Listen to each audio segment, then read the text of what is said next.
Everyone, welcome back to the channel, and also welcome back to myself. Sorry if I do sound sick. I am a bit congested because I was actually sick like days ago, like last week, so I'm still like kind of recovering from it.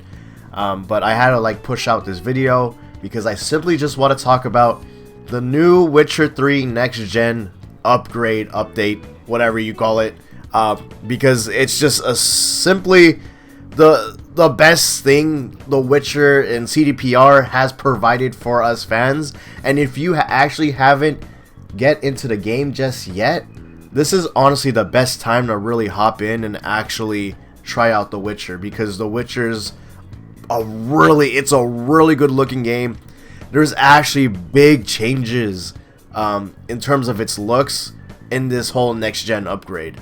And but before we talk about the next gen upgrade, I do want to talk about like my love for The Witcher before we go all to that. This is kind of a different video, by the way. I was originally planning to make a critique video, but as someone who is not as educated or know about or explaining well when it comes to performance and graphics, especially when it comes down to this update, and break it down for you guys, I think it's just best for me to simply just give my thoughts on it, my impressions, how I generally feel about it, and also talk about just my love for The Witcher and why you guys should play it as well. Pretty much the Witcher series is I'm pretty much a new fan to the series because I initially played The Witcher 3 is my first ever Witcher game I ever played back in 2019 and also beginning of 2020. I bought the game because I saw the Netflix show. I decided to watch it. I was like, oh, this is actually pretty good. I kind of like the whole aesthetic and the lore, the world building, of what the Netflix show had to offer. So I was like, oh, I'm probably gonna get even more love from like this whole, from the books and the and how it's presented with its lore and within the games, because I heard a lot of praise about the games, because a lot of people talk about The Witcher 2 back in the day, and especially when Witcher 3 came out, a lot of people talked about it, and there was like some controversy behind Witcher 3 when it initially was released, but The Witcher 3 eventually became this big game that everyone was always praising. There was this universal praise with this game. And I simply looked at it and I was like, I don't know. I feel like I was like, I probably played better games. I was like, I don't know. But yeah, like the 2019 Witcher series, and or when it was released in 2019 with season 1, I was like, okay, I was interested. And also like one of my friends, he kept telling me, just try out The Witcher 3, just buy it. It's only $10. It's on sale. It's $15 or whatever. And I saw it, yeah, it was on sale, it was cheap, and I was obviously itching to just to try out a new game at that time, since I had no really any sort of new games to play, since at that time I was just waiting for other releases within the next year. I decided to buy it during the holidays, and I was like, you know what, no matter what, if I hate it or I don't really like it, I'm still going to keep playing it and play it all the way through, at least with the base game, because for $10 or $15, they provide you everything. It's insane. I didn't honestly expect to invest so much time in, because I end up finishing the game within my 150 hour mark or wherever down the line. You put in so many hours, because you have the base game, you have the first DLC expansion, and you have the second DLC expansion, which is basically a whole different game, like a sequel of The Witcher 3. You're in a whole new map, new missions, new quests, new story, everything. And it's just, I love it. It's just more Witcher, and man, it's one of the best DLCs I have honestly ever played. When I initially played The Witcher throughout December, I was honestly very, very, very impressed. Because although you could say, and you could argue and debate that this is a open world game that is just like any other, with how they present itself with its zones and how you collect rewards within these zones and such, what makes this game very unique is how immersive it is due to its quest design.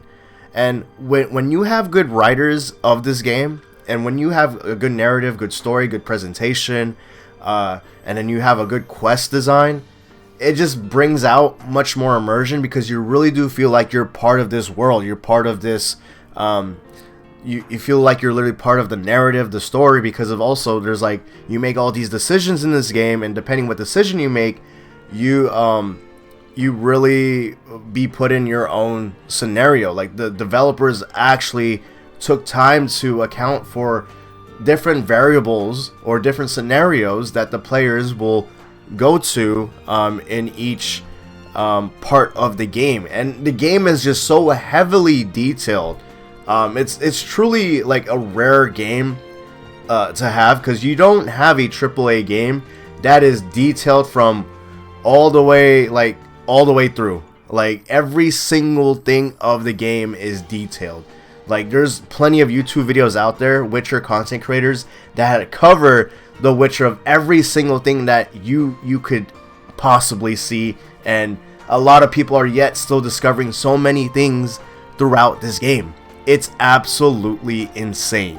So, let's talk about this new next-gen upgrade. It's one of the most impressive upgrades because, first of all, graphics are just simply amazing. And although I'm not like Digital Foundry, like when it comes to explaining the whole technical aspect, and I wish I could talk about a lot of the technical stuff, but yes, with the graphics, and what I really actually love about this game is the color scheme. It's actually, they finally changed it, and also the lighting is like really well made.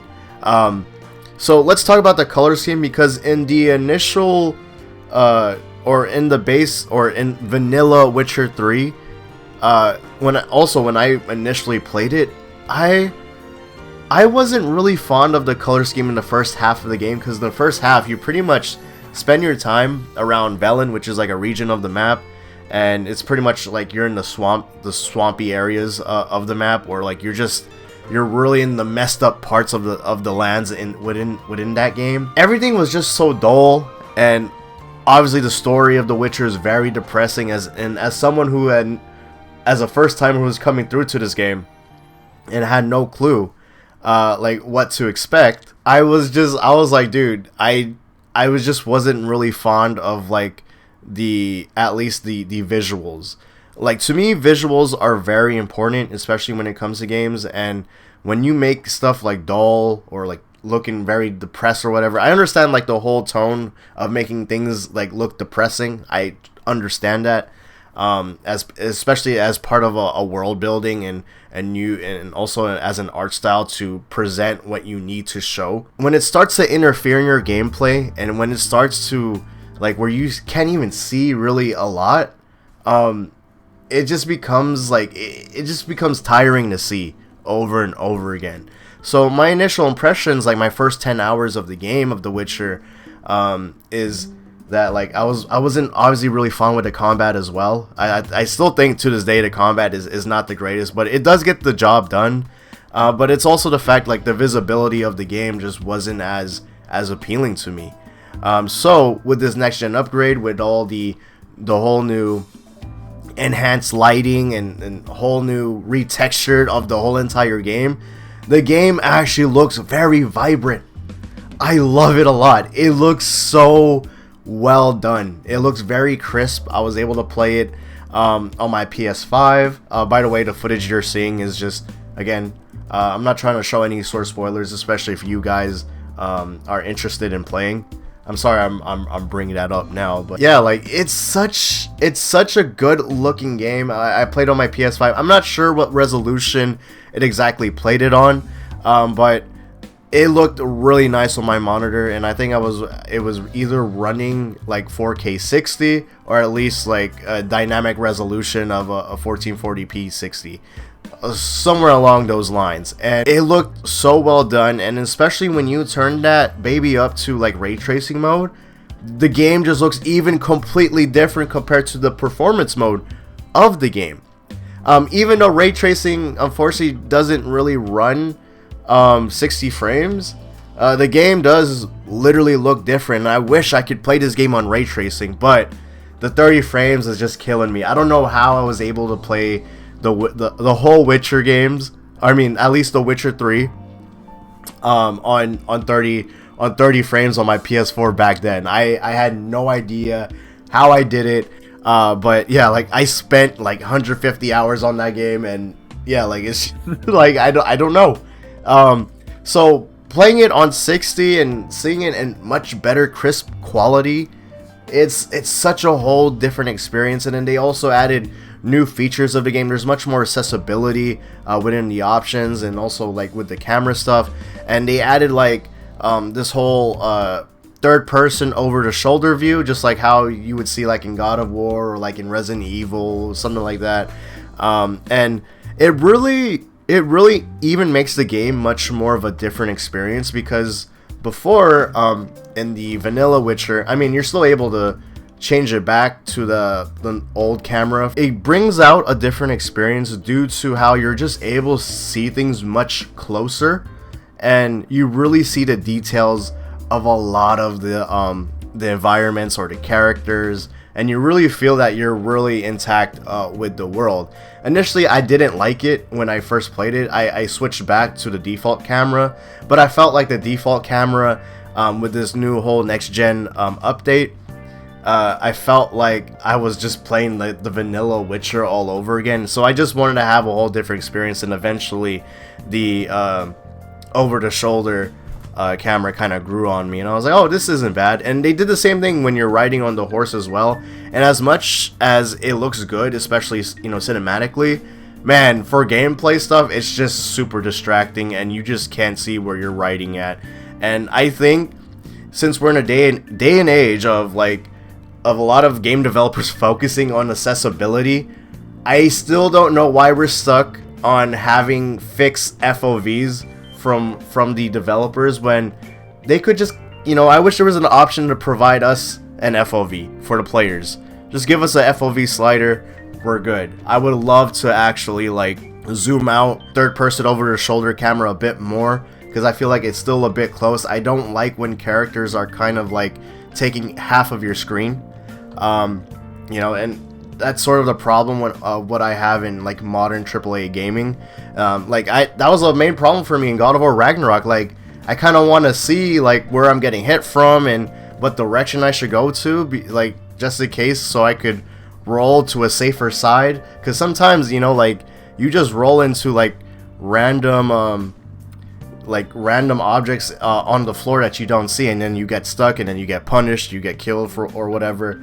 So the same thing kind of applies with The Witcher 3, because they also did add that for combat. But again, you have the option to switch it back to the default camera if you want to, which is from the original base game. But yes, graphics just simply amazing all around, and I really do love how they actually showed so much love to it. And I think this is such an important thing, especially within gaming, is that preservation for video games is just incredibly important, because we don't have much of that with our old games. Having a masterpiece like The Witcher 3 and to see it even much more improved on consoles, it's great that they're doing that. So like, again, whoever plays it down the road, or whoever is curious on playing it down the road in the future, within 10 years from now, they'll still be able to manage and try out the game and see how it is, and still able to visually be appealed to it as well.